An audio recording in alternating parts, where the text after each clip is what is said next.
Praise the lord. ದೇವರು ನಮಗೆ ಸ್ತೋತ್ರವಾಗಲಿ. ಬಿಡುಗಡೆ ಸಂದೇಶ ಎಂಬ ಕಾರ್ಯಕ್ರಮಕ್ಕೆ ನಾನು ನಿಮ್ಮೆಲ್ಲರನ್ನು ಯೇಸು ಕ್ರಿಸ್ತನ ನಾಮದಲ್ಲಿ ಸ್ವಾಗತಿಸ್ತೇನೆ. ಪ್ರಾರ್ಥನೆ ಮಾಡೋಣ. ಪರಲೋಕದಲ್ಲಿರೋ ತಂದೆ ದೇವರೇ, ಯೇಸು ಕ್ರಿಸ್ತನ ನಾಮದಲ್ಲಿ ನನ್ನ ಪಾದ ಸನ್ನಿಧಾನಕ್ಕೆ ನಾವು ಬಂದಿದ್ದೇವೆ. ನಿನ್ನ ವಾಕ್ಯಗಳನ್ನು ಧ್ಯಾನ ಮಾಡೋದಕ್ಕೋಸ್ಕರವಾಗಿ ಇನ್ನ ವಾಕ್ಯಗಳನ್ನು ನಾನು ಪವಿತ್ರಾತ್ಮನಲ್ಲಿ ಅಭಿಷೇಕಿಸು. ಪವಿತ್ರಾತ್ಮನ ನಿನ್ನ ಸ್ವಾಗತಿಸ್ತೇನೆ. ನಮ್ಮ ಒಳ್ಳೆಯ ಬೋಧಕನಾಗಿಕೊಂಡು ಇವತ್ತಿನ ಸಂದೇಶ ಮುಖಾಂತರ ನಿನ್ನ ಜನಸಂಗಡ ಮಾತನಾಡು. ಪವಿತ್ರಾತ್ಮನೇ, ಇವಾಗ ಕೆಲವು ಪ್ರತಿಯೊಂದು ಆತ್ಮಗಳಿಗೆ ಜೀವವನ್ನು, ಪ್ರೋತ್ಸಾಹವನ್ನು, ಭಕ್ತಿ ಅಭಿವೃದ್ಧಿಯನ್ನು ಮತ್ತು ಬಿಡುಗಡೆಯುಂಟು ಮಾಡಿ ನಾನು ಬೇಡಿಕೊಳ್ತೇನೆ ಯೇಸು ಕ್ರಿಸ್ತ ನಾಮದಲ್ಲಿ, ಆಮೇನ್. ಇವತ್ತೊಂದು ಧ್ಯಾನ ಮಾಡ್ತೇವೆ. ಕೀರ್ತನೆ ಪುಸ್ತಕ 19 ಅದರಲ್ಲಿ 12 ಮತ್ತು 13ನೇ ವಾಕ್ಯ. ತನ್ನ ತಪ್ಪುಗಳನ್ನೆಲ್ಲ ತಿಳಿದುಕೊಳ್ಳುವವನು ಯಾವನು? ಮರೆಯಾದವುಗಳಿಂದ ನನ್ನನ್ನು ನಿರ್ಮಲ ಮಾಡು. ಅದಲ್ಲದೆ ಬೇಕೆಂದು ಪಾಪ ಮಾಡದಂತೆ ನಿನ್ನ ದಾಸನನ್ನು ಕಾಪಾಡು. ಅಂಥ ಪಾಪಗಳು ನನ್ನ ಆಳದಿರಲಿ. ಆಗ ನಾನು ತಪ್ಪಿಲ್ಲದವನಾಗಿ ಮಾದ್ರೋಹಕ್ಕೆ ಒಳಗಾಗುವುದಿಲ್ಲ. ಇಲ್ಲಿ ದಾವೀದನು ಪ್ರಿಯರೇ, ತನ್ನ ತಪ್ಪುಗಳು ತಿಳ್ಕೊಳ್ಳುವ ಯಾವನು, ಯಾಕೆ ಈ ರೀತಿ ಆತನು ಪ್ರಾರ್ಥನೆ ಮಾಡುತ್ತಾನೆ ಎಂಬುದಾಗಿ ಇದು ಅರ್ಥ ನೋಡ್ತಾರೆ. ಇವತ್ತು ಬರೀ ಅನೇಕರು ಪ್ರಾರ್ಥನೆ ಮಾಡುತ್ತೀರಿ, ಪ್ರಾರ್ಥನೆ ಉತ್ತರ ಬರುವುದಿಲ್ಲ. ಅದಕ್ಕೋಸ್ಕರ ಇಲ್ಲಿ ನಾವು 5 ಸಂಗತಿ ನೋಡ್ತೇವೆ. ನಿಮ್ಮ ಉತ್ತರ ಬೇಕಾದರೆ 5 ರೀತಿ ನಿಮ್ಮ ಜೀವಿತ ಪರೀಕ್ಷೆ ಮಾಡಬೇಕು, ಆಗ ನಿಮ್ಮ ಪ್ರಾರ್ಥನೆ ಉತ್ತರ ಬರ್ತದೆ. ಮೊದಲನೇ ಸಂಗತಿಯಾಗಿದೆ ಪ್ರಿಯರೇ, ಮರೆಯಾದ ಪಾಪಗಳನ್ನು ಅರಿಕೆ ಮಾಡುವರಾಗಬೇಕು. ನಿಮ್ಮ ಪ್ರಾರ್ಥನೆ ಉತ್ತರ ಬರಬೇಕಾದರೆ ನಾವು ನೋಡ್ತೇವೆ ಕೀರ್ತನೆ 90 ಅದರಲ್ಲಿ 8ನೇ ವಾಕ್ಯ. ನಮ್ಮ ದ್ರೋಹಗಳನ್ನು ನಿನ್ನ ಮುಂದೆಯೂ ನಮ್ಮ ಗುಪ್ತ ಪಾಪಗಳನ್ನು ನಿನ್ನ ತೇಜೋದೃಷ್ಟಿಯಲ್ಲಿಯೂ ಇಟ್ಟುಕೊಂಡಿದ್ದೀ. ಪ್ರೇರೆ, ನೀವು ಯೇಸು ನಂಬಿಕೆ ಇಟ್ಟುಕೊಂಡು ನೀಲಿ ಮುಳುಗಿಸಿಕೊಂಡ ನಂತರ ನೀವು ಪಾಪ ಮಾಡುವುದಾದರೆ, ಆ ಪಾಪವನ್ನು ಅರಿಕೆ ಮಾಡದಿದ್ದರೆ ಆ ಪಾಪವು ಅದು ದೇವರ ದೃಷ್ಟಿಯಲ್ಲಿ ಅದು ಉಳಿಯುತ್ತದೆ ಮತ್ತು ಸೈತಾನನು ದೂರುಗಾರನು ಆಗಿ ನಿಮ್ಮ ಪಾಪವನ್ನು ದೇವರಿಗೆ ದೂರ ಹೇಳುತ್ತಾ ಇರ್ತಾನೆ. ಅದಕ್ಕೋಸ್ಕರ ನಿಮ್ಮ ಪ್ರಾರ್ಥನೆ ತಡೆ ಹಿಡಿಯಲ್ಪಡದೆ. ಆಗದೆ ಪರೇ, ನೀವು ಪ್ರಾರ್ಥನೆ ಮಾಡುವಾಗ ನಿಮ್ಮ ಪ್ರಾರ್ಥನೆಗೆ ಉತ್ತರ ಬರಬೇಕಾದ್ರೆ ದೇವರ ಹತ್ರ ನೀವು ಕೇಳಬೇಕು. ಪವಿತ್ರಾತ್ಮನೇ, ನನ್ನಲ್ಲಿ ಮರೆಯಾಗಿರುವ ಯಾವುದೇ ಪಾಪಗಳಿದ್ದರೆ ನಿನ್ನ ವಾಕ್ಯದ ಮುಖದ ಮಾತನಾಡು ಎಂದು ನೀವು ಪ್ರಾರ್ಥನೆ ಮಾಡಿ ದೇವರ ವಾಕ್ಯ ಓದುವಾಗ ಅಥವಾ ದೇವರ ಸಭೆಯ ವಾಕ್ಯ ಕೇಳುವಾಗ ಪವಿತ್ರಾತ್ಮನು ನಿಮಗೆ ಮರೆಯದ ಪಾಪವನ್ನು ನಿಮಗೆ ತೋರಿಸಿಕೊಡುವಾಗ ಒಪ್ಪಿಕೊಂಡು ಅರಿಕೆ ಮಾಡಿದರೆ ನಿಮ್ಮ ಪ್ರಾರ್ಥನೆಗಿರುವ ಆ ಬ್ಲಾಕೇಜ್ ಅಥವಾ ಅಡ್ಡಿ ಅದು ಹೋಗಿಕೊಂಡು ಉತ್ತರವು ಬರುತ್ತದೆ. ಇಲ್ಲದೆ ಆ ಪಾಪವು ಆ ಪ್ರಾರ್ಥನೆ ಉತ್ತರ ತಡೆ ಹಿಡಿಯಲ್ಪಡುತ್ತದೆ. ಅದಕ್ಕೆ ದಾವೀದನು ಹೇಳ್ತಾನೆ, ನಮ್ಮ ದ್ರೋಹಗಳನ್ನು ನಿನ್ನ ಮುಂದೆಯೂ ನಮ್ಮ ಗುಪ್ತ ಪಾಪಗಳನ್ನು ದೃಷ್ಟಿ ಇಟ್ಟುಕೊಂಡಿದ್ದೀ. ನಾವಾಗಿ ಅದು ಅರಿಕೆ ಮಾಡಬೇಕು. ಅರಿಕೆ ಮಾಡುವಾಗ ಇದು ರಕ್ತವು ಆ ಪಾಪ ತೊಳೆದು ಶುದ್ಧೀಕರಿಸುತ್ತದೆ ಮತ್ತು ದೇವರು ಪಾಪ ಅವಶ್ಯ ಜ್ಞಾಪಕ್ಕೆ ಇಟ್ಟುಕೊಳ್ಳುವುದಿಲ್ಲ. ಪ್ರೇರೆ, ಇನ್ನೊಂದು ಎಕ್ಸಾಂಪಲ್ ನೋಡ್ತೇವೆ. ಕೀರ್ತನೆ 139ನೇ ಕೀರ್ತನೆಯಲ್ಲಿ 1-4ನೇ ವಾಕ್ಯ. ಯೆಹೋವನೇ, ನೀನನ್ನು ಪರೀಕ್ಷಿಸಿ ತಿಳುಕೊಂಡಿದ್ದೀ. ನಾನು ಕೂತುಕೊಳ್ಳುವುದು ಹೇಳುವುದು ನಿನಗೆ ಗೊತ್ತದೆ. ದೂರದಿಂದಲೇ ನನ್ನ ಆಲೋಚನೆಗಳನ್ನು ಬಲ್ಲವನಾಗಿರುತ್ತಿ. ನಾನು ನಡೆಯುವುದನ್ನು ಮಲಗುವುದನ್ನು ಶೋಧಿಸಿ ಗ್ರಹಿಸಿಕೊಳ್ಳುತ್ತಿ. ನನ್ನ ನಡತೆಲ್ಲ ನಿನಗೆ ಗೋಚರವಾಗಿದೆ. ಯೆಹೋವನೇ, ನನ್ನ ನಾಲಿಗೆಯ ಮಾತುಗಳಲ್ಲಿ ನೀನು ಅರಿಯದಿರುವುದು ಒಂದೂ ಇಲ್ಲ. ಪ್ರಿಯವತ್ತು ನೀವು ಎಷ್ಟು ನಂಬಿಕೆಟ್ಟವರು ದೊಡ್ಡ ದೊಡ್ಡ ಪಾಪಗಳು ಮಾಡದಿರಬಹುದು. ಆದರೆ ನಮ್ಮ ನಡತೆಯಲ್ಲಿ, ಆಲೋಚನೆಯಲ್ಲಿ, ಬಾಯ ಮಾತನ್ನು ಮಾಡುವ ಪಾಪಗಳು ಸಹ ಪ್ರಾರ್ಥನೆ ಉತ್ತರ ಅಡ್ಡಿ ಆಗ್ತೇವೆ. ನಿಮ್ಮ ಅಡ್ಡಿ ಅದಕ್ಕೋಸ್ಕರ ದಾವೀದನು 131 ಕೀರ್ತನೆಯಲ್ಲಿ 23-24 ವಾಕ್ಯದಲ್ಲಿ ಹೀಗೆ ಬೇಡುತ್ತಾನೆ, ದೇವ, ನನ್ನ ಪರೀಕ್ಷಿಸಿ ನನ್ನ ಹೃದಯವನ್ನು ತಿಳಿದುಕೋ, ನನ್ನ ಶೋಧಿಸಿ ನನ್ನ ಆಲೋಚನೆ ಗೊತ್ತು ಮಾಡು. ನಾನು ಕೇಳಿದ ಮಾರ್ಗದಲ್ಲಿ ಏನು ನೋಡಿ ಸನಾತನ ಮಾರ್ಗದಲ್ಲಿ ನಡೆಸು. ಪ್ರೇರೆ, ದಾವೀದನು ನೀವು ಕುಳಿತುಕೊಳ್ಳುವುದು, ಮಲಗುವುದು, ನಡೆಯುವುದು ಅದೆಲ್ಲ ದೇವರಿಗೆ ಗೊತ್ತುಂಟು. ಅದಕ್ಕೋಸ್ಕರ ನೀವು ಆಲೋಚನೆಯಲ್ಲಿ ನೀವು ಪಾಪ ಮಾಡಲಿರುವ ಚಾನ್ಸಸ್ ಉಂಟು. ಮಾತಿನಲ್ಲಿ ಆ ಪಾಪಗಳು ಸಹ ನಿಮ್ಮ ಆಸ್ತಡಿ. ಅದಕ್ಕೆ ನೀವು ಪ್ರಾರ್ಥನೆಗೆ ಉತ್ತರ ಬರಬೇಕಾದರೆ ದೇವರ ಹತ್ರ ಬೇಡಬೇಕು. ದೇವ, ನನ್ನನ್ನು ಪರೀಕ್ಷಿಸು. ಮತ್ತು ಪ್ರಾರ್ಥನೆ ಮಾಡೋದಲ್ಲ, ವಾಕ್ಯವನ್ನು ಓದಬೇಕು, ಮನಸ್ಸಿಟ್ಟು ಓದಬೇಕು. ಈ ಸಂದೆ ಕೇಳುವಾಗ ಲಕ್ಷಟ್ಟು ಕೇಳಿ, ಆಗ ದೇವರ ಆತ್ಮನು ನಿಮ್ಮಲ್ಲಿ ಮರೆಯಾಗ ಪಾಪಗಳಿದ್ದರೆ, ನಿಮ್ಮ ಆಲೋಚನೆ ಮಾಡೋ ಪಾಪ ನಿಮಗೆ ವಾಕ್ಯದಿಂದ ದೇವರ ಆತ್ಮ ನಿಮಗೆ ಮನವರಿಕೆ ಕೊಡುತ್ತಾನೆ, ಅರಿವನ್ನು ಆಗ ಒಪ್ಪಿಕೊಂಡು ಅರಿಕೆ ಮಾಡಬೇಕು. ಅದನ್ನು ಬಿಟ್ಟು ಆಗ ನಿಮ್ಮ ಪ್ರಾರ್ಥನೆ ಉತ್ತರ ಬರ್ತದೆ. ಆಶೀರ್ವಾದವಿದೆ. ಆ ಪಾಪಗಳೇ ನಿಮ್ಮ ಪ್ರಾರ್ಥನೆಗೆ ಅಡ್ಡಿ ಆಗ್ತದೆ ಎಂಬುದೇ ಅತಿ ಸ್ಪಷ್ಟವನ್ನು ನೋಡುತ್ತೇವೆ. ಪ್ರೇರೆ, ಇನ್ನೊಂದು ಎಕ್ಸಾಂಪಲ್ ನೋಡ್ತೇವೆ. 1ನೇ ಯೋಹನ ಪತ್ರಿಕೆ 1ನೇ ಅಧ್ಯಾಯದಲ್ಲಿ 8 ಮತ್ತು 9ನೇ ವಾಕ್ಯ. ನಮ್ಮಲ್ಲಿ ಪಾಪವಿಲ್ಲವೆಂದು ನಾವು ಹೇಳಿದರೆ ನಮ್ಮನ್ನು ನಾವೇ ಮೋಸಪಡಿಸಿಕೊಳ್ಳುತ್ತೇವೆ ಮತ್ತು ಸತ್ಯ ಎಂಬುದು ನಮ್ಮಲ್ಲಿಲ್ಲ. ನಮ್ಮ ಪಾಪಗಳು ಒಪ್ಪಿಕೊಂಡು ಅರಿಕೆ ಮಾಡಿದರೆ ಅದು ನಂಬಿಗಸ್ತನು ನೀತಿವಂತನು ಆಗಿದ್ದರಿಂದ ನಮ್ಮ ಪಾಪಗಳನ್ನು ಶ್ರಮಿಸಿಬಿಟ್ಟು ಸಕಲ ಅನೀತಿನ ಪರಿಹರಿಸಿ ನಮ್ಮನ್ನು ಶುದ್ಧಿ ಮಾಡುವನು. ಇಲ್ಲಿ ಯೋನ್ ಹೇಳ್ತಾನೆ, ಹೌದು ಇವತ್ತು ನೀವು ದೊಡ್ಡ ಪಾಪ ಮಾಡದಿರಬಹುದು, ಅದು ದಾವೀದನು ಹೇಳಿದ ಪ್ರಕಾರ ಆಲೋಚನೆ ನೀವು ಪಾಪ ಮಾಡಲಿಕ್ಕೆ ಚಾನ್ಸಸ್ ಉಂಟು. ಮಾತು ಅದಕ್ಕೆ ದೇವರ ಹತ್ರ ಬರುವಾಗ ದೇವರ ವಾಕ್ಯವನ್ನು ಓದಬೇಕು. ವಾಕ್ಯ ಓದಿ ನಿಮ್ಮ ಹೃದಯ ಪರೀಕ್ಷೆ ಮಾಡಬೇಕು. ಎಲ್ಲಿಯಾದರೂ ನಿಮ್ಮ ಮನಸ್ಸಿನಲ್ಲಿ, ಆಲೋಚನೆಯಲ್ಲಿ, ಮಾತಿನಲ್ಲಿ ಪಾಪ ಮಾಡುವುದಾದರೆ ಆ ಪಾಪನ ಒಪ್ಪಿಕೊಂಡು ಅರಿಕೆ ಮಾಡುವುದಾದರೆ ಮಾತ್ರವೇ ಯೇಸು ರಕ್ತ ನಿಮ್ಮ ತೊಳೆದು ಶುದ್ಧೀಕರಿಸುತ್ತದೆ. ಇಲ್ಲದರೆ ಆ ಪಾಪವು ನಿಮ್ಮ ಪ್ರಾರ್ಥನೆ ಉತ್ತರಕ್ಕೆ ಅದು ಅಡ್ಡಿ ಮಾಡುತ್ತೇವೆ. ಆಗ ಎಷ್ಟು ಪ್ರಾರ್ಥನೆ ಮಾಡಿದರು, ಎಷ್ಟು ಉಪವಾಸ ಮಾಡಿದರು, ಎಷ್ಟು ನಿಮ್ಮ ಪಾಪನ ಒಪ್ಪಿಕೊಂಡು ಅರಿಕೆ ಮಾಡಿದ್ರು, ಅಷ್ಟು ತನಕ ಆ ಪಾಪವೇ ನಿಮ್ಮ ಉತ್ತರಕ್ಕೆ, ನಿಮ್ಮ ಆಸೆ ಅಡ್ಡಗೋಡಿ ನಿಲ್ಲುತ್ತೆ. ಅದಕ್ಕೋಸ್ಕರ ದಾವೀದ ಹೇಳ್ತಾನೆ, ಮರೆಯಾದ ಪಾಪಗಳನ್ನು ಅರಿಕೆ ಮಾಡುತ್ತಾನೆ. ಅದು ನೀವು ಮರೆಯಾದ ಪಾಪಗಳನ್ನು ಅರಿಕೆ ಮಾಡಬೇಕು. ಅದಕ್ಕೆ ದೇವರ ವಾಕ್ಯ ಕೇಳುವಾಗ ಗಮನವಿಟ್ಟು ಕೇಳಬೇಕು, ವಾಕ್ಯ ಓದುವಾಗ ಗಮನ ಓದಬೇಕು. ಮತ್ತು ಆಗ ಮಾತ್ರ ವಾಕ್ಯ ಪ್ರೇರೆ ನಿಮ್ಮಲ್ಲಿ ಮರೆಯಾದ ಪಾಪ ತೋರಿಸಿಕೊಡುವ ಒಪ್ಪಿಕೊಳ್ಳಬೇಕು. ಆಗ ಮಾತ್ರ ರಕ್ತ ತೊಳೆದು ಶುದ್ಧೀಕರಿಸುತ್ತದೆ. ಈಗ ಎರಡನೇ ಸಂಘ ನೋಡ್ತೇವೆ, ಪಾಪಗಳನ್ನು ಅರಿಕೆ ಮಾಡಿ ಬಿಟ್ಟು ಬಿಡಬೇಕು. ಪ್ರೇರಿತ ಅನೇಕರು ಪಾಪಗಳನ್ನು ಮಾತ್ರ ಅರಿಕೆ ಮಾಡಿ ಬಿಟ್ಟು ಬಿಟ್ಟರೆ ಮಾತ್ರವೇ ದೇವರ ಕರುಣೆಯು ಸಿಗುತ್ತದೆ. ನಾವು ನೋಡ್ತೇವೆ ಜ್ಞಾನೋಕ್ತಿ ಪುಸ್ತಕ 28ನೇ ಅಧ್ಯಾಯದಲ್ಲಿ 13ನೇ ವಾಕ್ಯ, ದೋಷಗಳನ್ನು ಮುಚ್ಚಿಕೊಳ್ಳುವವನಿಗೆ ಶುಭವಾಗದು, ಅವಳು ಒಪ್ಪಿಕೊಂಡು ಬಿಟ್ಟು ಬಿಡುವವನಿಗೆ ಕರುಣೆ ದೊರೆಯುವುದು. ಪ್ರಿಯರೇ, ನೀವು ಪ್ರಾರ್ಥನೆ ಮಾಡಬೇಕು, ಉಪವಾಸ ಮಾಡಲೇಬೇಕು. ಆದರೆ ಪಾಪಗಳನ್ನು ನೀವು ಬಚ್ಚಿಡಬಾರದು. ದೇವರ ಆತ್ಮನು ಪ್ರಿಯರೇ ಉಪವಾಸ ಮಾಡುವಾಗ, ಪ್ರಾರ್ಥನೆ ಮಾಡುವಾಗ, ದೇವರ ವಾಕ್ಯ ಓದುವಾಗ, ಈ ಟಿವಿ ಮೊದಲೇ ಕೇಳುವಾಗ ಈ ವಾಕ್ಯದಲ್ಲಿ ಜೀವ ಉಂಟು. ದೇವರ ವಾಕ್ಯ ಈ ಬೈಕತ್ಯಾದೆ. ನಿಮ್ಮಲ್ಲಿ ಪಾಪ ಇರುವುದರೆ ನಿಮ್ಮ ಮನಸ್ಸಾಕ್ಷಿಯು ನಿಮಗೆ ಚುಚ್ಚುವಾಗ ಅದು ಒಪ್ಪಿಕೊಳ್ಳಬೇಕು. ಬರೀ ಒಪ್ಪಿಕೊಳ್ಳೋದು ಮಾತ್ರ ಅಲ್ಲ, ಬರೀ ಅರಿಕೆ ಮಾಡೋದು ಬಿಟ್ಟು ಬಿಡಿ. ಅನೇಕರು ಪಾಪ ಒಪ್ಪಿಕೊಳ್ಳುತ್ತಾರೆ, ಪುನಃ ಮಾಡುತ್ತಾರೆ. ಹಾಗೆ ಮಾಡಿದರೆ ನಿಮ್ಮ ಪ್ರಾರ್ಥನೆ ಉತ್ತರ ನಿಮಗೆ ಬರುವುದಿಲ್ಲ, ನಿಮಗೆ ಬಿಡುಗಡೆ ಸಿಗುವುದಿಲ್ಲ. ನಿಮ್ಮ ರೋಗಗಳು ಗುಣ ಮಾಡಲಿಕ್ಕೂ ಅದು ಅಡ್ಡಿಯಾಗ್ತೇವೆ, ನಿಮ್ಮ ಆರ್ಥಿಕ ಆಶೀರ್ವಾದಕ್ಕೂ ಅಡ್ಡಿಯಾಗ್ತೇವೆ. ಅದಕ್ಕೋಸ್ಕರ ಇಲ್ಲಿ ಹೇಳ್ತಾನೆ, ದೋಷಗಳನ್ನು ಮುಚ್ಚಿಕೊಳ್ಳುವವನಿಗೆ ಶುಭವಾಗದು, ಅವುಗಳು ಒಪ್ಪಿಕೊಂಡು ಬಿಟ್ಟು ಬಿಡುವವನಿಗೆ ಕರುಣೆ ದೊರೆ. ಪಾಪವನ್ನು ಬಿಟ್ಟು ಬಿಟ್ಟರೆ ಮಾತ್ರವೇ ದೇವರ ಕರುಣೆಯು ನಿಮಗೆ ಸಿಗುತ್ತದೆ. ಇಲ್ಲದರೆ ದೇವರ ಕರುಣೆ ನಿಮಗೆ ಸಿಗುವುದಿಲ್ಲ. ಯಾಕೆ ಸಿಗುವುದಿಲ್ಲ ಅತಿ ಸ್ಪಷ್ಟ ನೋಡ್ತೇವೆ. ಐಜಯ ಪ್ರವಾದನೆ ಪುಸ್ತಕ 59ನೇ ಅಧ್ಯಾಯದಲ್ಲಿ 1 ಮತ್ತು 2ನೇ ವಾಕ್ಯ, ಈಗೋ ಇವನ ಹಸ್ತವು ರಕ್ಷಿಸಲಾರದಂತೆ ಮೋಟುಗೈಯಲ್ಲ, ಆತನ ಕಿವಿಯು ಕೇಳಲಾರದಾಗೆ ಕಿವುಡಲ್ಲ. ಅದು ನಿಮ್ಮ ಅಪರಾಧಗಳೇ ನಿಮ್ಮ ದೇವರಿಂದ ನಿಮ್ಮನ್ನು ಅಗಲಿಸುತ್ತಾ ಬಂದಿವೆ, ನಿಮ್ಮ ಪಾಪಗಳೇ ಆತನ ಕೇಳಲಾರದಂತೆ ಆತನ ಮುಖಕ್ಕೆ ಅಡ್ಡವಾಗಿವೆ. ಅತಿ ಸ್ಪಷ್ಟ ಅಜಯ ಪ್ರಾರ್ಥನೆ. ದೇವರ ಹಸ್ತವು ಎಂದಿಗೂ ಮೋಟುಗೈಯಲ್ಲ ಪ್ರಿಯರೇ. ದೇವರ ಹಸ್ತವು ಅತಿ ಶಕ್ತಿಯುತವಾಗಿದೆ. ಆತನ ಹಸ್ತ ಪರಲೋಕದ ಆತನ ಚಾಚಿ ನಿಮ್ಮನ್ನು ಆತನ ಮೇಲೆಕೆತ್ತುವನಾಗಿದ್ದಾನೆ. ನಿಮ್ಮನ್ನು ತಿಪ್ಪೆಯಿಂದ ಆತನ ಮೇಲೆಕೆತ್ತುವನಾಗಿದ್ದಾನೆ. ಆತ ಹಸ್ತ ಪವರ್ಫುಲ್ ಆಗಿದೆ. ಆದರೆ ಯಾವಾಗ ನಿಮ್ಮ ಪಾಪಗಳನ್ನು ಬಚ್ಚಿಡ್ತೀರೋ ಆಗ ದೇವರ ಹಸ್ತವು ನಿಮಗೆ ಮೂಟೆಗೆ ಆಗ್ತದೆ. ಆತನ ಕಿವಿಯು ಕೆಲವರು ಕಿವಿಡಾಗಿದೆ. ದೇವರು ಎಂದಿಗೂ ಕಿವಿಡಲ್ಲ. 24 ಗಂಟೆಯೂ ಆತನ ಕಿವಿ ತನ್ನ ಮಕ್ಕಳ ಸ್ವರಿಗೆ ಅದೇ ಇಷ್ಟೇ. ಅದಕ್ಕೋಸ್ಕರ ದಾವೀದನು ಹೇಳ್ತಾನೆ, ಮರೆಯದ ಪಾಪಗಳನ್ನು ನಾನು ನಿರ್ಮಲ ಮಾಡು. ಹಾಗಾದರೆ ಇವತ್ತು ನಿಮ್ಮ ಪ್ರಾರ್ಥನೆ ಗೊತ್ತಾಗಿದೆ. ಅನೇಕರು ಪ್ರಾರ್ಥನೆ ಮಾಡ್ತೀರಿ. ಅದು ಪ್ರಾರ್ಥನೆ ಮಾಡಲೇಬೇಕು. ಅದು ಉತ್ತರ ಬರೋದಿಲ್ಲವಾದರೆ ನಿಮ್ಮ ಜೀವಿತವನ್ನು ಉತ್ತರ ಬರುವ ತನಕ ಕಾಯುವುದಿಲ್ಲ. ದಿನಾಲೂ ನೀವು ಅಭ್ಯಾಸ ಮಾಡಬೇಕು ದೇವರ ವಾಕ್ಯವನ್ನು ಓದುವುದಕ್ಕೆ. ಆ ಓದುವಾಗ ಪ್ರಾರ್ಥನೆ ಪೂರ್ವಕ ಓದಬೇಕು, ಗಮನ ಕೊಟ್ಟು ಓದುವರಬೇಕು.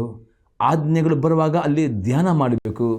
ಹಾಗೆ ಧ್ಯಾನ ಮಾಡುವಾಗ ಆ ಆಜ್ಞೆ ವಿಧರಾಗದಿದ್ದರೆ ಅದುವೇ ಪಾಪ ಒಪ್ಪಿಕೊಳ್ಳೋದು ಮಾತ್ರ ಅಲ್ಲ, ತೀರ್ಮಾನ ತೆಗೆದುಬೇಕು ಆ ಆಜ್ಞೆ ವಿಧರ ಹೋಗೋದಕ್ಕೆ. ಆಗ ಮಾತ್ರ ನಿಮ್ಮ ಪ್ರಾರ್ಥನೆ ಆಗ್ಬೋದು, ಉಪವಾಸವಾಗೋದು, ಉತ್ತರ ಬಂದೇ ಬರುತ್ತದೆ, ಬಿಡುಗಡೆ ಸಿಗುತ್ತದೆ.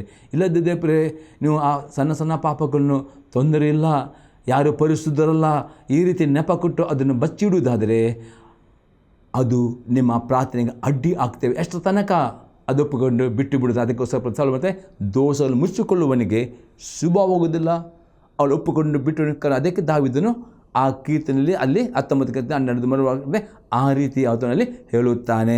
ಇನ್ನೊಂದು ದೃಷ್ಟ ನೋಡ್ತೇವೆ, ಕೀರ್ತನೆ 66 ಅದರಲ್ಲಿ 18ನೇ ವಾಕ್ಯದಲ್ಲಿ, ನಾನು ಕೆಟ್ಟ ತಂದ ಮೇಲೆ ಮನಸ್ಸಿಟ್ಟಿದ್ದರೆ ಸ್ವಾಮಿಯು ನನ್ನ ವಿಜ್ಞಾಪನೆ ಕೇಳುತ್ತಿದ್ದಿಲ್ಲ.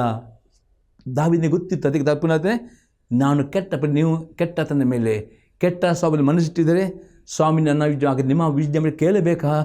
ಒಂದೇ ಕಂಡೀಷನ್ ಪ್ರಿಯರೇ, ಪಾಪಗಳನ್ನು ಒಪ್ಪಿಕೊಳ್ಳಬೇಕು, ಅರಿಕೆ ಮಾಡಿಬಿಡಿ. ಆವಾಗ ಮಾತ್ರ 100% ನಿಮ್ಮ ಪ್ರಾರ್ಥನೆಗೆ ಉತ್ತರವನ್ನು ಹೊಂದಿಕೊಳ್ಳಿದ್ದೀರಿ, ಬಿಡುಗಡೆ ಹೊಂದುತ್ತೀರಿ, ಅದ್ಭುತಗಳನ್ನು ಹೊಂದಿಕೊಳ್ಳುತ್ತೀರಿ ಪ್ರಿಯರೇ. ಈಗ ಮೂರನೇ ಸಂಗತಿ ನೋಡ್ತೇವೆ, ಬೇಕೆಂದು ಪಾಪವನ್ನು ಮಾಡಬಾರದು ಪ್ರಿಯರೇ.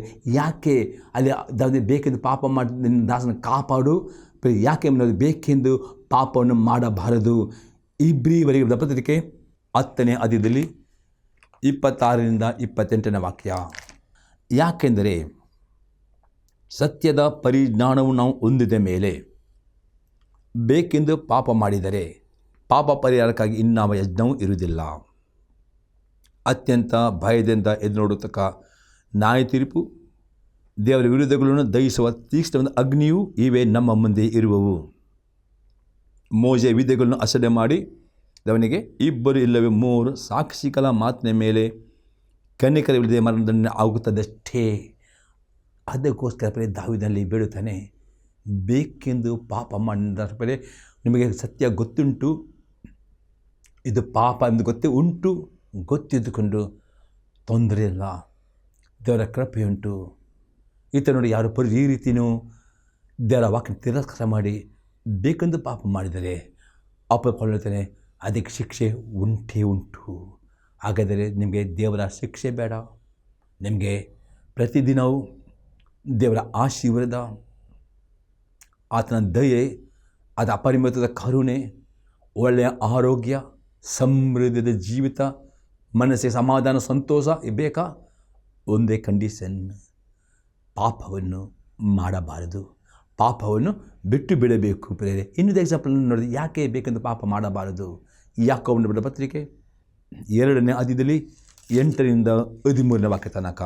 ಆದರೂ ಶಾಸ್ತ್ರಕ್ಕೆ ಸರಿಯಾಗಿ ನಿನ್ನ ನೆರೆಯವನನ್ನು ನಿನ್ನಂತೆಯೇ ಪ್ರೀತಿಸಬೇಕೆಂಬ ರಾಜಾಜ್ಞೆ ನೀವು ನೆರವೇರಿಸುತ್ತಿದ್ದರೆ ನೀವು ಒಳ್ಳೆಯದನ್ನು ಮಾಡುವವರು, ಅದನ್ನು ಬಿಟ್ಟು ಪಕ್ಷಪಾತ ತೋರಿಸುವರಾಗಿದ್ದರೆ ನೀವು ಪಾಪ ಮಾಡೋರಾಗಿದ್ದು ಅಪರಾಧಿಗಳೆಂದು ಧರ್ಮಶಾಸ್ತ್ರ ತೀರ್ಮಾನಿಸಲ್ಪಡುತ್ತೀರಿ. ನಾವು ನೋಡ್ತೇವೆ ಇಲ್ಲಿ ಯಾಕೊಬ್ಬನು ಈ ಪತ್ರಿಕೆಯಲ್ಲಿ ಆ ಸಭೆ ಬಗ್ಗೆ, ಆ ಸಭೆಯಲ್ಲಿ ಶ್ರೀಮಂತರಾದವರು ಬಡ ಸೋದು ಬರುವಾಗ ಈನ ರೀತಿ ನೋಡಿದ್ದು, ಪಕ್ಷಪಾತ ಮಾಡಿದರು. ಅದಕ್ಕೆ ಇಲ್ಲಿ ಯಾಕೆ ಬರ್ತಾನೆ, ದೇವರ ಆಜ್ಞೆ ನಾವು ಒಬ್ಬರೊಬ್ಬರು ಪ್ರೀತಿ ಮಾಡಬೇಕು. ಇಲ್ಲಿ ಅವರು ಪ್ರೀತಿ ಮಾಡೋ ಬದಲು ಪಕ್ಷಪಾತ, ಅಲ್ಲಿ ಯಾಕೆ ಮಾಡ್ತಾನೆ, ದೇವರ ಆಜ್ಞೆ ಹೇಳ್ತದೆ ನಾವು ಪ್ರೀತಿ ಮಾಡಬೇಕು. ಅವರು ಪಕ್ಷಪಾತ ಮಾಡಿ ನಿಮಿತ್ತ ಅವರು ದೇವರನ್ನ ಅಪರಾಧಿಂದು ದೇವರ ಧರ್ಮಶಾಸ್ತ್ರವರಿಗೆ ತೀರ್ಮಾನ ಕೊಟ್ಟರು ಮನೆಯಲ್ಲಿ ಯಾಕೊಬ್ಬನು ಹೇಳುತ್ತಾನೆ ಅನ್ನೋದು ನೋಡ್ತೇವೆ. ಯಾಕೆಂದರೆ ಯಾವನಾದರೂ ಧರ್ಮಶಾಸ್ತ್ರನೆಲ್ಲ ಕೈಕೊಂಡು ನಡೆದು ಒಂದೇ ತಪ್ಪಿದರೆ ಅವನು ಎಲ್ಲ ವಿಷಯದಲ್ಲಿಯೂ ಅಪರಾಧಿಯಾಗುತ್ತಾನೆ. ವ್ಯಭಿಚಾರ ಮಾಡಬಾರ್ದೆಂದು ಹೇಳಿದವನೇ ನರಹತ್ಯೆ ಮಾಡಬಾರ್ದೆಂತಲೂ ಹೇಳಿದನು. ಆದ ಕಾರಣ ನೀನು ವ್ಯಭಿಚಾರ ಮಾಡದೇ ಇದ್ದರು ನರಹತ್ಯೆ ಮಾಡಿದರೆ ಧರ್ಮ ಪ್ರಮಾಣವನ್ನು ಮೀರಿದವನಾದಿ. ನೀವು ಬಿಡುಗಡೆಯುಂಟು ಮಾಡುವ ಧರ್ಮ ಪ್ರಮಾಣದ ಪ್ರಕಾರ ತೀರ್ಮಾನವನ್ನು ಹೊಂದುತ್ತಕ್ಕೊಂಡು ಮಾತನಾಡಿ ಆಗಿದೆ. ನಿಮಗೆ ಪರಿಪೂರ್ಣ ಬಿಡಬೇಕಾ ಪ್ರಿಯ? ದೇವರ ಆಜ್ಞೆ, ಪ್ರತಿಯೊಂದು ಆಜ್ಞೆ ಕೈಕೊಂಡು ನಡೆಯಿದರೆ ಮಾತ್ರವೇ ಪರಿಪೂರ್ಣ. ಎಲ್ಲ ಶಾಪದಿಂದ, ರೋಗದಿಂದ, ವ್ಯಾಧಿಯಿಂದ, ಬಡತನದಿಂದ, ಕೊರತೆಯಿಂದ, ಸಾಲಿನಿಂದ ಪರಿಪೂರ್ಣ ಬಿಡುಗಡೆ ಸಿಗ್ತದೆ ಎಂಬುದರಲ್ಲಿ ಯಾಕೊಬ್ಬನು ಹೇಳ್ತಾನೆ. ಅದಕ್ಕೆ ಅದನ್ನೇ 12ನೇ ವಾಕ್ಯದಲ್ಲಿ ನೀವು ಬಿಡುಗಡೆಯುಂಟು ಮಾಡುವ ಧರ್ಮ ಪ್ರಮಾಣದ ಪ್ರಕಾರ ತೀರ್ಮಾನ ಹೊಂದತಕ್ಕವರಿಂದ ಮಾತನಾಡಿ ನಡೆಯಿರಿ. 13ನೇ ವಾಕ್ಯ ನೋಡ್ತೇವೆ, ಕರುಣೆ ತೋರಿಸಿ ಇರುವವನಿಗೆ ನ್ಯಾಯ ತೀರ್ಪು ಕರುಣೆಯು ತೋರಿಸಲ್ಪಡುವುದು. ಹೇಳಿ ನೋಡ್ತೇವೆ, ಈ ಸಭೆಯು ಎಲ್ಲ ಆಜ್ಞೆ ಕೈಗೊಂಡು ನಡೆದರು. ಅದು ಒಂದರಿಂದ ತಪ್ಪಿದ್ದಾರೆ ಎಂದರೆ ಅವನು ಆ ಬಡ ಸಹೋದರರು ಸಭೆಗೆ ಬರುವಾಗ ಈನ ರೀತಿಯಲ್ಲಿ ನೋಡಿದರು. ಅದು ಪಕ್ಷಪಾತ ಮಾಡೋದಕ್ಕೆ ಅವರು ಕರುಣೆ ಅದಕ್ಕೆ ಯಾಕೆ ಹೇಳ್ತಾನೆ, ಅವರು ಆ ಸಹೋದರ ಕರುಣೆ ನಿಮಿತ್ತವಾಗಿ ಅವರ ಮೇಲೆ ದೇವರ ನ್ಯಾಯ ತೀರ್ಪಾದ ದೇವರ ಶಿಕ್ಷೆ ಬಂತು ಹೇಳ್ತದೆ. ಹಾಗಾದರೆ ನಿಮಗೆ ದೇವರ ಶಿಕ್ಷೆ ಬೇಡ. ಹಾಗಾದರೆ ಏನು ಹೇಳ್ತದೆ, ಅಲ್ಲಿ ಕರುಣೆಯು ನ್ಯಾಯ ತೀರ್ಪು ಒಂದಿಲ್ಲ, ಅಲ್ಲಿ ಅವರು ಕರುಣೆ ತೋರಿಸಿದರೆ ಅವ್ರಿಗೆ ನ್ಯಾಯ ತೀರ್ಪು ಹಾಗಾದರೆ ಪ್ರಿಯರೇ, ದೇವರು ಸುಮ್ಮನೆ ಕೋಪ ಮಾಡುವುದಿಲ್ಲ. ದೇವರು ಪ್ರೀತಿ ಸ್ವರೂಪನು ಆಗಿದ್ದಾನೆ, ದಯಾಳು ಆಗಿದ್ದಾನೆ, ಕರುಣಾಳು ಆಗಿದ್ದಾನೆ. ಪಾಪನ ಅದನ್ನೇ ಬೇಕೆಂದು ಗೊತ್ತಿದ್ದುಕೊಂಡು ನಿಮ್ಮ ಮನಸ್ಸಾಕ್ಷಿ ನಿಮಗೆ ಎಚ್ಚರಿಕೆ ಕೊಟ್ಟರು, ವಾಕ್ಯ ಕೊಟ್ಟರು, ನೀವು ಪಾಪ ಮಾಡಿದ್ದಾರೆ. ಆಗ ಆ ಪಾಪಕ್ಕೆ ಶಿಕ್ಷೆ ಬಂದೇ ಬರುತ್ತದೆ. ಆದಾಗ ಶಿಕ್ಷೆ ಬೇಡ, ದೇವರ ಪ್ರತಿ ಆಜ್ಞೆ ಕೈಕೊಂಡು ನಡೆಯಬೇಕು ಅಂತ ಯಾಕೆ ಅತಿ ಸ್ಪಷ್ಟವಾಗಿ ಹೇಳ್ತಾನೆ. ಎಲ್ಲ ಆಜ್ಞೆಗಳು ಒಂದು ಅವಿದ್ಯರಾದರೂ ಸಹ ನೀವು ಅಪರಾಧಿಗಳಾಗ್ತೀರಿ ಮತ್ತು ದೇವರ ನ್ಯಾಯ ಬರ್ತದೆ. ಅದಕ್ಕೆ ದೇವರು ನ್ಯಾಯ ತೀರ್ಪು ಅಥವಾ ದೇವರ ಶಿಕ್ಷೆ ಬೇಡ, ಎಲ್ಲ ಆಜ್ಞೆಗಾಗಿ ನಡೀರಿ, ಆಗ ಆಶೀರ್ವಾದ ಶುಭ ನಿಮ್ಮ ಮೇಲೆ ಇರ್ತದೆ ಎಂಬುದಾಗಿ ಅತಿ ಸ್ಪಷ್ಟ. ಅದಕ್ಕೋಸ್ಕರ ದಾವೀದನು ಅಲ್ಲಿ ಹೇಳ್ತಾನೆ, ಬೇಕೆಂದು ಪಾಪ ಮಾಡದಂತೆ ನಿನ್ನ ದಾಸನ ಕಾಪಾಡು ಎಂದು ಅದಕ್ಕೋಸ್ಕರ ಅಲ್ಲಿ ಹೇಳುತ್ತಾನೆ ಪ್ರಿಯರೇ. ಈಗ 4ನೇ ಸಂಗತಿ ನಾವು ನೋಡುತ್ತೇವೆ ಪ್ರಿಯರೇ, ದೇವರ ವಾಕ್ಯಗಳನ್ನು ಜ್ಞಾಪಕದಲ್ಲಿ ಇಡುವವರು ಆಗಬೇಕು. 119ನೇ ಕೀರ್ತನೆಯಲ್ಲಿ 11ನೇ ವಾಕ್ಯ, ಸಾಮ್ 119 ವರ್ಸ್ 11, ನಿನಗೆ ವಿರುದ್ಧವಾಗಿ ಪಾಪ ಮಾಡದಂತೆ ನಿನ್ನ ನುಡಿಗಳು ನನ್ನಲ್ಲಿ ಇಟ್ಟುಕೊಂಡಿದ್ದೇನೆ. ಹಾಗಾದರೆ ಬೇಕೆಂದು ಪಾಪ ಮಾಡಬಾರದು. ದೇವರ ವಾಕ್ಯವನ್ನು ದಿನಾಲು ಓದು ಅಭ್ಯಾಸ ಮಾಡಿರಿ. ಅಲ್ಲಿ ನೋಡಬೇಕು ಓದಿರಿ, ಹೊಸ ಮಾಡಕ್ಕೆ ಓದಿರಿ, ಕೀರ್ತನೆ ಒಂದು ಚಾಪ್ಟರ್ ಓದಿರಿ. ನಾನು ಹೀಗೆ ಓದುವಾಗ ಅನೇಕ ಆಜ್ಞೆ ಸಿಗ್ತವೆ. ಆ ಎಲ್ಲ ಆಜ್ಞೆಗಳನ್ನು ಬಾಯ್ಪಾಠ ಮಾಡಿರಿ. ಜ್ಞಾಪಕ ಯಾಕೆ ಎಷ್ಟು ದೇವರ ವಾಕ್ಯ ನಿಮ್ಮ ಮನಸ್ಸನ್ನು ತುಂಬಿಸ್ತೀರೋ ಅಷ್ಟೇ ಪ್ರಮಾಣದಲ್ಲಿ ನಿಮ್ಮ ಮನಸ್ಸು, ದೇವರ ಆತ್ಮನು ನಿಮ್ಮ ಮನಸ್ಸಿನಲ್ಲಿ ಆ ವಾಕ್ಯವನ್ನು ನೆನಪಿಗೆ ತರುತ್ತಾನೆ. ನಿಮ್ಮ ಮನಸ್ಸು, ನಿಮ್ಮ ಆತ್ಮ ಪಾಪ ಮಾಡುವ ನಿಮಗೆ ಎಚ್ಚರಿಕೆ ಸಿಗ್ನಲ್ ಕೊಡುತ್ತದೆ.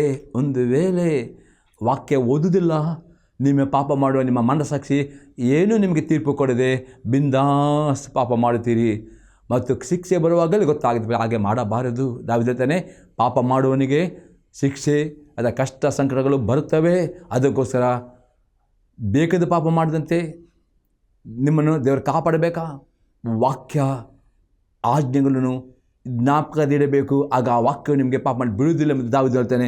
ಅದೇ ಎಕ್ಸಾಂಪಲ್ ನಾವು ಹೊಸ ಉಂಡೆಗೆ ನೋಡ್ತೇವೆ. 1ನೇ ಯೋಹನ ಪತ್ರಿಕೆ 3ನೇ ಅಧ್ಯಾಯದಲ್ಲಿ 9ನೇ ವಾಕ್ಯ, ದೇವರಿಂದ ಹುಟ್ಟಿದವನು ಪಾಪ ಮಾಡನು, ದೇವರ ಜೀವವು ಅವನೇ ನೆಲೆಗೊಂಡಿದೆ, ಅವನು ದೇವರು ಹುಟ್ಟಿದ ಕಾರಣ ಪಾಪ ಮಾಡೋಣ ಆಗಿರಲಾರನು. ಇಲ್ಲಿ ಇವನನ್ನು ಅತಿ ಸ್ಪಷ್ಟ, ದೇವರು ಹುಟ್ಟಿದವನು ಪಾಪ ಮಾಡಿ. ಯಾಕೆ? ದೇವರ ಜೀವ ಅಂದರೆ ದೇವರ ವಾಕ್ಯದಲ್ಲಿ ಜೀವ ಉಂಟು. ಪ್ರೇರಲ್ಲಿ ದಾವೀದನೇ, ನಾನು ನಿನ್ನ ವಿರುದ್ಧ ಪಾಪ ಮಾಡಿ ನಿನ್ನ ನುಡಿಗಳನ್ನು ನಾನು ದೇವರ ವಾಕ್ಯದಿಂದ ಓದುವವರು, ಧ್ಯಾನ ಮಾಡುವವರು, ಕೇಳುವವರು ಮರೆತು ಹೋಗಿದ್ದಿಟ್ಟುಕೊಂಡರೆ ದೇವರ ವಾಕ್ಯದಲ್ಲಿ ಜೀವ. ಅದಕ್ಕೆ ಇಲ್ಲಿ ಇವನು ಹೇಳ್ತಾನೆ, ದೇವರು ಹುಟ್ಟಿದವನು ಪಾಪ ಮಾಡೋನು, ದೇವರ ಜೀವವೆಂದರೆ ದೇವರ ವಾಕ್ಯವನ್ನು ನೆಲೆಗೊಂಡಿದೆ, ಅವನು ಹುಟ್ಟಿದ ಕಾರಣ ಪಾಪ ಬಂದಂಥ ದೇವರ ವಾಕ್ಯದಲ್ಲಿ ಜೀವ. ಆ ದೇವರ ವಾಕ್ಯದ ಜೀವವು, ದೇವರ ವಾಕ್ಯವೇ ಯೇಸು ಕ್ರಿಸ್ತನಾಗಿದ್ದಾನೆ. ಅದು ನಿಮಗೆ ಪಾಪ ಮಾಡಲಿಕ್ಕೆ ತಡೆಯುತ್ತದೆ. ಪಾಪ ಮಾಡಲಿಕ್ಕೆ ಹೋಗುವಾಗ ಎಚ್ಚರಿಕೆ ಸಿಗ್ನಲ್ ಕೊಡುತ್ತದೆ. ಅದು ಯಾರೇ ದೇವರ ವಾಕ್ಯವಿಲ್ಲವೋ ಅವರು ಪಾಪ ಮಾಡುತ್ತಾರೆ. ಕೃಪೆ ಮತ್ತು ಶಿಕ್ಷೆ ಬರುವಾಗಲೇ ಅವ್ರಿಗೆ ಗೊತ್ತಾಗಿ ಎಂದಿಗೂ ಮಾಡಬಾರದು ಪ್ರೇರೆ. ಇನ್ನೊಂದು ಎಕ್ಸಾಂಪಲ್ ಹೇಳ್ತೇವೆ. 1ನೇ ಪತ್ರಿಕೆ 5ನೇ ಅಧ್ಯಾಯದಲ್ಲಿ 18ನೇ ವಾಕ್ಯ, ದೇವರು ಹುಟ್ಟಿರುವವನು ಪಾಪ ಮಾಡುವನಲ್ಲವೆಂದು ನಮಗೆ ಗೊತ್ತಿದೆ, ದೇವರು ಹುಟ್ಟಿದಾತ ಅವನನ್ನು ಕಾಪಾಡುವನು, ಕೇಡುಕೊಂಡು ಅವನು ಹಿಡಿಯುವುದಿಲ್ಲ. ಇನ್ನೂ 10 ದೇವರು ಹುಟ್ಟಿರುವವರು ಪಾಪ ಮಾಡುವನಲ್ಲವೆಂದು ನಮ್ಗೆ ಗೊತ್ತಿದೆ, ದೇವರು ಹುಟ್ಟಿದ್ದಾದ ಅವನು ಕಾಪಾಡದರ್ಥ ದೇವರ ವಾಕ್ಯ ಯೇಸು ಕ್ರಿಸ್ತನಿಗೆ ಯೋನ ಹೇಳ್ತಾನೆ. ಯೋನ ಬರೆಸುವಂತೆ 1ನೇ ವಾಕ್ಯ, ಆದಿಯಲ್ಲಿ ವಾಕ್ಯವಿತ್ತು, ಆ ವಾಕ್ಯ ದೇವರಾಗಿತ್ತು, ಆ ವಾಕ್ಯ ದೇವರ ಬಳಿಯಿತ್ತು, ಆ ವಾಕ್ಯವೇ ನರವಾತ ಎತ್ತಿಕೊಂಡು ಬಂದೆ. ಮತ್ತು ಅತಿ ಸ್ಪಷ್ಟ ಯೋನತೆ ಯೇಸು ಕ್ರಿಸ್ತನ ಇನ್ನೊಂದು ಹೆಸರು ದೇವರ ವಾಕ್ಯ ಎಂಬುದು. ಹಾಗಾದರೆ ಎಷ್ಟು ದೇವರ ವಾಕ್ಯ ಓದುತ್ತೀರೋ, ಧ್ಯಾನ ಮಾಡುತ್ತೀರೋ, ಜ್ಞಾಪಕ ಆವಾಗ ಯೇಸು ಕ್ರಿಸ್ತ ನಿಮಗೆ ಪಾಪ ಮಾಡಲಿಕ್ಕೆ ಬಿಡುವುದಿಲ್ಲ. ಪಾಪ ಮಾಡಿದ ನೀವು ಕಾಪಾಡ್ತಾನೆ. ಪಾಪ ಮಾಡುವಾಗ ನೀವು ಎಚ್ಚರ ಮತ್ತು ಗೆಡುಕೊಂಡಿದ್ದ ಸೈತನ್ನು ಎಂದು ಹಿಡಿದಿರೋ ಪರಿ ಯಾವಾಗ ಹೇಳ್ತಾನೆ, ಯಾವಾಗ ನೀವು ಬೇಕಂದು ಪಾಪ ಮಾಡುತ್ತೀರೋ ಆಗ ಸೈತನ್ನು ಪ್ರೇರೆ ನಿಮ್ಮನ್ನು ಹಿಡಿಯುತ್ತಾನೆ. ಅಥವಾ ಸೈತನ ನಿಮ್ಮ ಮೇಲೆ ಆಕ್ರಮಣ ಮಾಡಲಿಕ್ಕೆ ನೀವು ಅವನೇ ಅವಕಾಶ ಕೊಡುತ್ತೆ. ಯಾಕಂದರೆ ಪಾಪ ಮಾಡುವವನು ಪಾಪಕ್ಕೆ ಗುಲಾಮನಾಗ್ತಾನೆ ಮತ್ತು ಪಾಪವು ಸೈತನ ಅಂದರೆ ಪಾಪ ಮಾಡೋ ಸೈತನ ಹುಟ್ಟಿದವನೇ. ಆ ಸೈತನ್ನು ಯಾರು ಪಾಪ ಮಾಡ್ತಾರೆ, ಸೈತನ ಅವನ ಮೇಲೆ ಅಧಿಕಾರ ನಡೆಸ್ತಾನೆ, ಅವನನ್ನು ಆಕ್ರಮಣ ಮಾಡುತ್ತಾನೆ, ಅವನ ಕಳ್ಳನಾಗಿ ಬಂದು ನಿಮ್ಮೆಲ್ಲ ಆಶೀರ್ವಾದ ಕದ್ದುಕೊಂಡು ಹೋಗ್ತಾನೆ. ಆದರೆ ಯೇಸು ಕ್ರಿಸ್ತನು ಒಳ್ಳೆಯವನು. ಆತನು ಬಂದದ್ದು ನಿಮಗೆ ಸಮೃದ್ಧಿಯಾದ ಜೀವಿತ, ಆರೋಗ್ಯ ಕೊಡಲಿಕ್ಕೆ ಬಂದಿದ್ದಾನೆ ವಿನ ಹಾಳು ಮಾಡಿಕ್ಕೆ ಬರಲಿಲ್ಲ. ಆದರೆ ಸೈತನು ಮಾತ್ರ ಕಳ್ಳನು. ಅದಕ್ಕೆ ಆ ಕಳ್ಳನ್ನು ಬಂದು ನಿಮ್ಮ ಆಸೆ ಕದ್ದುಕೊಳ್ಳದಂತೆ ನೀವು ದಾವೀದನಿದ್ದಾಗೆ ಬೇಕೆಂದು ಪಾಪವನ್ನು ಕಾಪಾಡು ಮತ್ತು ಆ ಪಾಪದಲ್ಲಿ ಬೀಳದಂತೆ ದೇವರ ವಾಕ್ಯ ನಿಮ್ಮ ಜ್ಞಾಪಕ ಇಟ್ಟುಕೊಳ್ಳು ಅತಿ ಅಗತ್ಯವಾಗಿದೆ. ಆ ವಾಕ್ಯ ಎಂಬ ಯೇಸು ಕ್ರಿಸ್ತನು ನಿಮಗೆ ಪಾಪ ಮಾಡಲಿಕ್ಕೆ ಬಿಡುವುದಿಲ್ಲ, ಅದನ್ನು ಕಾಪಾಡಿ ಆಗ ಕೆಡುಕನು ಸಹಿತ ಇಡಲಿಕ್ಕೆ ಇಡುವುದಿಲ್ಲ ಎಂದು ಅತಿ ಸ್ಪಷ್ಟವಾಗಿ ಇಲ್ಲಿ ಯೋಹನನು ಇಲ್ಲಿ ಹೇಳುತ್ತಾನೆ. ಈಗ 5ನೇ ಸಂಗತಿ ನೋಡ್ತೇವೆ, ಪಾಪಕ್ಕೆ ದಾಸರಾಗಬಾರದು. ರೋಮ ಪತ್ರಿಕೆ 6ನೇ ಅಧ್ಯಾಯದಲ್ಲಿ 13ರಿಂದ 16ನೇ ವಾಕ್ಯ ತನಕ, ಇದು ಮಾತ್ರವಲ್ಲದೆ ನೀವು ನಿಮ್ಮ ಅಂಗಗಳನ್ನು ಪಾಪಕ್ಕೆ ಒಪ್ಪಿಸುವರಾಗಿದ್ದು ದುಷ್ಟತ್ವವನ್ನು ನಡೆಸುವ ಸಾಧನಗಳಾಗ ಮಾಡಬೇಡಿರಿ, ಆದರೆ ಸತ್ತವರಿಗಿಂದ ಜೀವಿತನಾಗಲಾಗಿ ನಿಮ್ಮನ್ನು ದೇವರಿಗೆ ಒಪ್ಪಿಸಿಕೊಟ್ಟು ನಿಮ್ಮ ಅಂಗಗಳನ್ನು ನೀತಿ ಕೃತ್ಯಗಳನ್ನು ನಡೆಸುವ ಸಾಧನಗಳನ್ನು ಆತನಿಗೆ ಸಮರ್ಪಿಸಿರಿ. ಹಾಗಾದರೆ ಪ್ರಿಯರೇ, ನಿಮಗೆ ಆಶೀರ್ವಾದ ಬೇಕಾ, ಬಿಡುಗಡೆ ಬೇಕಾ? ಅಪವಾದ ದಿನಾಲು ನಿಮ್ಮ ಅಂಗಗಳನ್ನು ನೀತಿಯ ಕೃತ್ಯ ಮಾಡೋ ಸಾಧನೆ ನೀವು ಅದನ್ನು ಸಮರ್ಪಣೆ ಮಾಡಿಕೊಳ್ಳಬೇಕು ಪ್ರಿಯರೇ ಎಂಬುದರಲ್ಲಿ ಹೇಳ್ತಾನೆ. ಮತ್ತು ಹೇಳ್ತಾನೆ, ಯಾಕಂದ್ರೆ ಪಾಪವು ನಿಮ್ಮ ಮೇಲೆ ಆಗ ಪಾಪವು ನಿಮ್ಮ ಅಧಿಕಾರ, ಆಗ ಸೈತಾನಿಗೂ ನಿಮ್ಮ ಮೇಲೆ ಯಾವ ಅಧಿಕಾರ ಸಿಗುತ್ತೆ. ನೀವು ಪಾಪ ಮಾಡಿದರೆ ಮಾತ್ರವೇ ಸೈತಾನಿಗೆ ಅಧಿಕಾರ ಸಿಗುತ್ತೆ. ಆತನ ಕಲ್ಲನ್ನು ಬಂದು ನಿಮ್ಮೆಲ್ಲ ಅದನ್ನು ಕದ್ದುಕೊಂಡು ಹೋಗ್ತಾನೆ, ನಿಮ್ಮನ್ನು ಹಾಳು ಮಾಡ್ತಾನೆ, ನಿಮ್ಮನ್ನು ನಾಶ ಮಾಡ್ತಾನೆ. ಅದಕ್ಕೆ ಆ ಸೈತಾನ ಅವಕಾಶ ಕೊಡಬಾರ್ದು ಅಂದರೆ ದಿನಾಲು ನಿಮ್ಮ ಅಂಗಗಳನ್ನು ನೀತಿಯ ಕೆಲಸ ಸಮರ್ಪಣೆ ಮಾಡಿಕೊಳ್ಳಬೇಕು. ಯಾಕಂದರೆ ಪಾಪ ನಿಮ್ಮ ಮೇಲೆ ಅಧಿಕಾರ ನಡೆಸೋದು. ನೀವು ಧರ್ಮಶಾಸ್ತ್ರ ಅದನ್ನೆಲ್ಲ ಕೃಪೆಗೆ ಅದನ್ನು ಆಗಿದ್ದೀರಷ್ಟೇ. 15ನೇ ವಾಕ್ಯದಲ್ಲಿ, ಹಾಗಾದರೇನು ನಾವು ಧರ್ಮಶಾಸ್ತ್ರದಿಂದ ಅಪರಾಧವನ್ನು ಪಾಪನ ಮಾಡಬಹುದು, ಎಂದಿಗೂ ಮಾಡಬಾರದು. ನೀವು ಯಾವನಿಗೆ ದಾಸರಂತೆ ವಿಧರಾಗುತ್ತೆ ನಿಮ್ಮನ್ನು ಒಪ್ಪಿಸಿಕೊಡುತ್ತೀರೋ ಆ ಯಜಮಾನಿಗೆ ದಾಸರಿಗೆ ಇರುವುದು ನಿಮ್ಗೆ ಗೊತ್ತಿಲ್ಲವೋ? ಪಾಪಕ್ಕೆ ದಾಸರ ಮರಣನೇ ಫಲ, ನಂಬಿಕೆ ವಿಧೇಯತ್ವಕ್ಕೆ ದಾಸರ ನೀತಿಯೇ ಫಲ. ಇಲ್ಲ ಅತಿ ಸ್ಪಷ್ಟ ಹೇಳ್ತಾನೆ, ನೀವು ಯಾರಿಗೆ ವಿಧರಾಗ್ತೀರೋ ಆ ಯಜಮಾನಿಗೆ ನೀವು ಗುಲಾಮ. ಯಾಕಂದರೆ ನೀವು ಪಾಪ ಎಂಬ ದಾಸತ್ವಕ್ಕೆ ನೀವು ಗುಲಾಮರಾದರೆ ನಿಮ್ಮ ಯಜಮಾನ ಸೈತಾನನ್ನು ಹಾಕ್ತಾನೆ. ಆತನು ನಿಮಗೆ ಮರಣ ಅಂತಂದರೆ, ಯಾಗ ಪಾಪ ಮಾಡ್ತೀರೋ ಸೈತಾನ ಬರ್ತಾನೆ, ನಿಮಗೆ ಅಸಮಾಧಾನ. ಪಾಪ ಮಾಡ್ತಾರೆ ನೋಡಿ, ಆದಾಮ್ ಮತ್ತು ಅವ್ವಳು ಪಾಪ ಮಾಡೋ ಮೊದಲು ಏದೇನು ತೋಟದಲ್ಲಿ ಅವರಿಗೆ ಯಾವ ಕಷ್ಟವಾಗಲಿ, ಯಾವ ತಲೆನೋವಾಗಲಿ, ಯಾವ ಸೊಳ್ಳೆ ಕಾಟವಾಗಲಿ, ಏನೂ ಅವರಿಗೆ ಕಷ್ಟವೇ ಇರಲಿಲ್ಲ. ಅವರಿಗೆ ಅವರು ಸಂತೋಷದಿಂದ ಸ್ತುತಿ ಆರಾಧನೆ ಮಾಡುತ್ತಾ ಬೇಕಾದ ಫಲ ತಿಂತ ಒಂದೇ ಅವರಿಗೆ ಆಜ್ಞೆ ಇತ್ತು, ಒಳ್ಳೆಯದರ ಕೆಟ್ಟದ ಅರುಟುವ ಮರವನ್ನು ತಿನ್ನಬಾರದು, ತಿಂದನ್ನು ಸಾಯು ತಿಂದು ಕೊಟ್ಟ ಆಜ್ಞೆ ಅವಿದ ನಿಮಿತ್ತವಾಗಿ ಅವರಲ್ಲಿ ಮರಣ. ಮತ್ತು ಮರಣ ಅಂದರೆ ಅವರು ಕೂಡಲೇ ಸಾಯಲಿಲ್ಲ, ಆತ್ಮದಲ್ಲಿ ದೇವರ ಪ್ರಸನ್ನತೆಯನ್ನು ಕಳೆದುಕೊಂಡರು. ದಿನ ಅವರು ಪ್ರಾರ್ಥನೆ ಮಾಡುತ್ತಿದ್ದರು. ಅದೇ ಪಾಪ ಮಾಡಿಕೊಂಡು ಅವರಿಗೆ ದೇವರ ಪ್ರಾರ್ಥನೆ ಮಾಡಲಿಕ್ಕೆ ಅವರಿಗೆ ಭಯ ಬಂತು, ಅವರು ಅಡಗಿಕೊಂಡರು. ಹಾಗೆ ನೀವು ಪಾಪ ಮಾಡುವ ನಿಮಗೆ ಧೈರ್ಯವಾಗಿ ಪ್ರಾರ್ಥನೆ ಮಾಡಲಿಕ್ಕೆ ನಿಮಗೆ ಅಡ್ಡಿ ಆಗ್ತದೆ. ನಿಮ್ಮ ಮನಸ್ಸು ಪ್ರಾರ್ಥನೆ ಮಾಡಲಿಕ್ಕೆ ಆಳಕ್ಕೆ ಹೋಗಲಿಕ್ಕೆ ನಿಮಗೆ ಏಕಾಗ್ರತೆ ಸಿಗುವುದಿಲ್ಲ. ಯಾಕೆ ಪಾಪ? ಅದಕ್ಕೆ ಪಾಪವನ್ನು ಆರೈಕೆ ಮಾಡಿದರೆ ಮಾತ್ರ ನೀವು ಪ್ರಾರ್ಥನೆ ದೀರ್ಘಕಾಲ ಪ್ರಾರ್ಥನೆ ಮಾಡಲಿಕ್ಕೆ ಮನಪೂರ್ವಕ ಅನೇಕರು ಪ್ರಾರ್ಥನೆ ಮಾಡ್ತಾರೆ. ಅವರ ಮನಸ್ಸು ಏಕಾಗ್ರತೆ ಯಾಕಂದರೆ ನಿಮ್ಮ ಮನಸ್ಸಿನಲ್ಲಿ ಪಾಪ ಇರುವುದರಿಂದ ನಿಮ್ಮ ಮನಸ್ಸು ಏಕಾಗ್ರತೆಯನ್ನು ಪ್ರಾರ್ಥನೆ ಮಾಡಲಿಕ್ಕೆ ಆಗುವುದಿಲ್ಲ. ಅದಕ್ಕೋಸ್ಕರ ಪಾಪವನ್ನು ಇಟ್ಟುಕೊಳ್ಳಬಾರ್ದು, ಪಾಪ ಒಪ್ಪಿಗೆ ಆರೈಕೆ ಮಾಡಬೇಕು.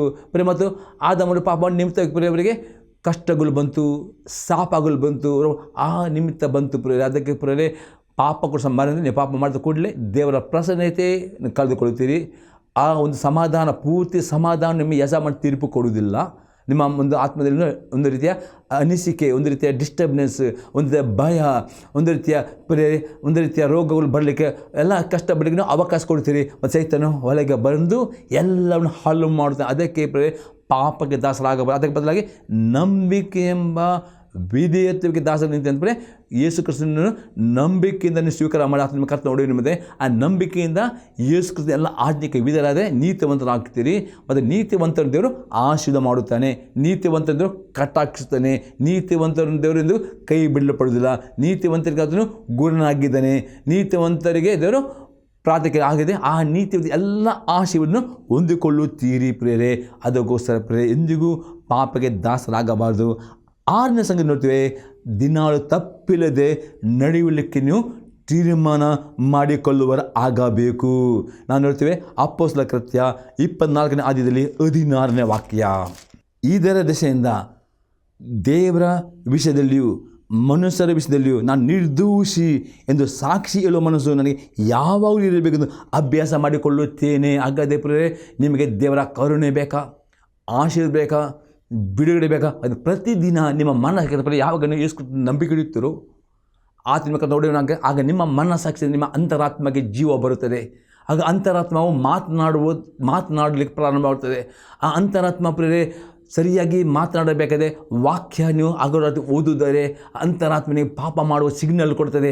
ಮೇಲೆ ಸಣ್ಣ ಪಾಪ ಮಾಡಿದ ಕೂಡಲೂ ನಿಮ್ಮ ಅಂತರಾತ್ಮನಿಗೆ ಪಾಪ ಇವೆಂದು ನಿಮಗೆ ಚುಚ್ಚುತ್ತದೆ. ಆಗ ಇಮ್ಮಿಡಿಯೇಟ್ ಅದಕ್ಕೆ ಸಹ ಆ ಪಾಪ ಒಪ್ಪಿಕೊಳ್ಳಬೇಕು. ಅದಕ್ಕೆ ಮಾಡಿ ಬಿಟ್ಟರೆ ನಿಮ್ಮ ಮನಸ್ಸಾಕ್ಷಿ ನಿಮಗೆ ನಿರಾಪರಾಧಿ ನೀಡುತ್ತದೆ. ಈ ರೀತಿ ದಿನಾಲು ತಪ್ಪಿ ನಡೆಯಬೇಕಾದ್ರೆ ನಿಮ್ಮ ಅದಕ್ಕೆ ಅಪೊಸ್ತಲ ಪೌಲನು ಹೇಳ್ತಾನೆ, ಇದರ ದೆಸೆಯಿಂದ ದೇವರ ವಿಷಯದಲ್ಲಿಯೂ ಮನುಷ್ಯರು ನಾನು ನಿರ್ದೋಷಿ ಎಂದು ಸಾಕ್ಷಿ ಹೇಳುವ ಮನುಷ್ಯ ಯಾವಾಗಲೂ ಇದು ಅತಿ ಇಂಪಾರ್ಟೆಂಟ್ ಆಗಿದೆ. ನಿಮಗೆ ಪ್ರತಿದಿನ ನಿಮ್ಮಲ್ಲಿ ನಿಮ್ಮ ಹೃದಯವು ನಿಮ್ಮ ಪರೀಕ್ಷೆ ಮಾಡೋಕ್ಕೆ ಸಿಗ್ನಲ್ ಲೈಟ್ ಆಗಿದೆ. ನಿಮ್ಮ ಮನಸ್ಸಾಕ್ಷಿ, ನಿಮ್ಮ ಅಂತರಾತ್ಮವಾಗಿದೆ. ಅದಕ್ಕೆ ಅಂತರಾತ್ಮ ಮಾತನಾಡಬೇಕಾದರೆ ಸಿಗ್ನಲ್ ದಿನಾಲು ರಾತ್ರಿ ಓದಬೇಕು, ಧ್ಯಾನ ಮಾಡಬೇಕು, ವಾಕ್ಯ ತುಂಬಿಸಬೇಕು. ಆಗ ಇದು ನಿಮಗೆ ಪಾಪ ಮಾಡಿಗೆ ಬೀಳುವುದಿಲ್ಲ. ಪಾಪ ಮಾಡಿ ಎಚ್ಚರಿಕೊಳ್ಳುತ್ತೆ ಮತ್ತು ಪಾಪ ಮಾಡಿದ ಕೂಡಲೇ ನಿಮಗೆ ಅದು ಜೋರಾಗಿ ಮಾತನಾಡ್ತದೆ. ಆಗ ನೀವು ಪಾಪ ಒಪ್ಪುಕೊಳ್ಳದೆ ಅರಿಕೆ ಮಾಡ್ತೇವೆ, ಬಿಟ್ಟು ಬಿಡ್ತೇವೆ ಮತ್ತು ಯೇಸು ರಕ್ತ ತೊಳೆದುಕೊಳ್ಳುವ ನಿಮ್ಮ ಮನಸ್ಸಾಕ್ಷಿ ಯಾವಾಗಲೂ ದೇವರ ಮುಂದೆ ಪ್ರಾರ್ಥನೆ ಮಾಡುವ ನಿರ್ದೋಷಿ ನಿರಾಪರಾಧ ಸಾಕ್ಷಿ ಕೊಡುವ ಹಾಗೆ ಅಭ್ಯಾಸ ಮಾಡಿಕೊಳ್ಳುವುದಾರೆ ನೀವು ಸೇಫ್ ರೀತಿಯಲ್ಲಿ ನಡೆಯುತ್ತೀರಿ ಪ್ರೇರೆ. ಇಲ್ಲದರೆ ಆ ಸಿಗ್ನಲ್ ನಿಮಗೆ ಆ ಮನಸ್ಸು ಅಪರಾಧ ತೀರ್ಪು ಕೊಡುತ್ತಾರೆ. ಅದು ಬಿಟ್ಟರೆ ಪ್ರೇರೆ ಅದು ಕಡೆಗೆ ಮಾತನ್ನು ನಿಲ್ಲಿಸ್ತದೆ, ಅದು ಕಠಿಣವಾಗ್ತದೆ, ಆನಂತರ ಶಿಕ್ಷೆಗೆ ಒಳಗಾಗುತ್ತೆ. ಅದಕ್ಕೆ ಪ್ರೇರೆ ದೇವರು ನಿಮ್ಮನ್ನು ಪ್ರೀತಿಸ್ತಾನೆ, ಆತ ನಿಮ್ಮನ್ನು ಆಶೀರ್ವಾದ ಮಾಡುತ್ತಾನೆ, ಆತ ನಿಮ್ಮ ಪ್ರಾರ್ಥನೆ ಆಗದಕ್ಕೋಸ್ಕರ ದಾವಿದಾನೆ ದೇವರ ಮರ್ಯಾದ ಪಾಪಗಳಲ್ಲಿ ನನ್ನನ್ನು ನಿರ್ಮಲ ಮಾಡು, ಬೇಕೆಂದು ಪಾಪವನ್ನು ಕಾಪಾಡು, ಆಗ ನಾನು ತಪ್ಪಿಲ್ಲದವನಾಗಿದೆ. ಈ 6 ಸಂಗತಿಗಳನ್ನು ಮಾಡುವುದಾರೆ ದೇವರು ನಿಮಗೆ 100% ಆಶೀರ್ವಾದ ಮಾಡುತ್ತಾನೆ, ನಿಮ್ಮನ್ನು ಬಿಡುಗಡೆ ಮಾಡ್ತಾನೆ, ನಿಮ್ಮ ಪ್ರಾರ್ಥನೆ ಕೊಡ್ತಾನೆ. ದೇವರು ನಮಗೆ ಸ್ತೋತ್ರ. ಈ ಸಂದೇಶ ನಿಮ್ಮ ಜೊತೆ ಉತ್ತೇಜನವಾಗುತ್ತೆ. ನಿಮ್ಮ ಅಭಿಪ್ರಾಯ ತಿಳಿಸಿ. ನಿಮಗೆ ನಾವು ಪ್ರಾರ್ಥನೆ ಮಾಡೋಣ. ತನ್ನ ದೇವರೇ ಯೇಸು ನಮಗೆ ಸ್ತೋತ್ರವನ್ನು ಕೊಂಡಾಡ್ತಾನೆ. ಈ ಸಂದೇಶ ಮುಖಾಂತರ ಮಾತಾಡಿದ ಎಲ್ಲ ಮಾತುಗಳಿಗೆ ನನ್ನ ಮಕ್ಕಳು ವಿಧೇಯಕೊಂಡು ತಪ್ಪಿಲ್ಲದವರಾಗಿ ನಿರ್ದೋಷಿಯಾಗಿ ಜೀವಿಸಿಕೊಂಡು ನಿನ್ನ ಎಲ್ಲ ಆಶೀರ್ವಾದವನ್ನು ಶುಭ ಕೃಪೆ ಹೊಂದಿಕೊಳ್ಳುವಂಥ ಪ್ರತಿ ಕೃಪೆಯನ್ನು ಅನುಗ್ರಹಿಸಿದ್ದೇವ. ನಿನ್ನ ಮಕ್ಕಳು ಮಾಡೋ ಪ್ರತಿ ಪ್ರಾರ್ಥನೆಗೆ ಉತ್ತರ ಕೊಡು, ಅವರ ಕೆಲಸಗಳನ್ನು ಆಶೀರ್ವದಿಸು, ಎಲ್ಲರಿಗೂ ಒಳ್ಳೆ ಆರೋಗ್ಯ ಕೊಡಬೇಕು ಬೇಡಿಕೊಳ್ತೇನೆ ಯೇಸು ಕ್ರಿಸ್ತ ನಾಮದಲ್ಲಿ. ಆಮೇನ್. Praise the lord. ದೇವರು ನಿಮ್ಮನ್ನು ಆಶೀರ್ವಾದ ಮಾಡಿ. God bless you all.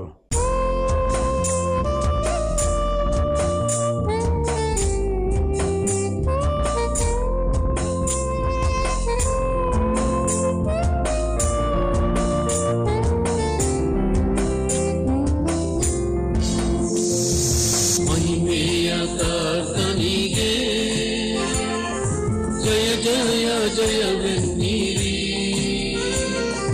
ಜಯ ವೀರ ದೇವನಿಗೆ ನಿತ್ಯ ಸ್ತುತಿ